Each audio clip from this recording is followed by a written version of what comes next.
Ndugu zangu, FAR Rabat ni timu ambayo inaonekana kucheza kwa nidhamu sana. Hapa nazungumzia wakiwa na mpira bila ya mpira na hata kwenye vipindi vya mpito and transition.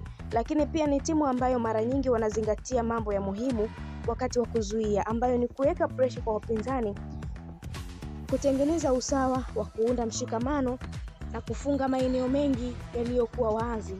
Natamani kuona Yanga wakiwa imara sana kwenye idara zote tatu, lakini nitaanza na eneo la kiungo kwa sababu ni eneo ambalo linaweza kubeba muunganiko wa timu kiutendaji. 2, eneo la kiungo linaweza kushinda mechi sio tu kwa kufunga wala kutoa pasi za mabao, bali kwa kudhibiti mchezo na kujua namna ya kuongeza na kupunguza kasi ya mchezo.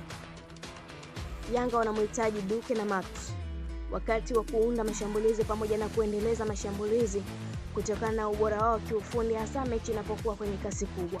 Wanamhitaji Mudathir Yahya aliyekuwa na nishati ya kutosha kwa sababu ya injini yake na uwezo wake wa kushambulia nafasi zilizokuwa wazi ili kuunda nafasi kwa wenzie pia. 5, Max ni kichochea, huwa anakuwa hatari sana wakati wa kuendeleza mashambulizi kutokana na aina yake ya uchezaji. Max hupendelea kuachia mpira kwa kasi kisha kushambulia nafasi na kuomba tena mpira. Hivyo Young Africans inatakiwa kuwa nazo makini, kwani FAR Rabat pia ni timu hatari zaidi ambayo hapo awali nimekuambia inapenda kudhibiti mchezo.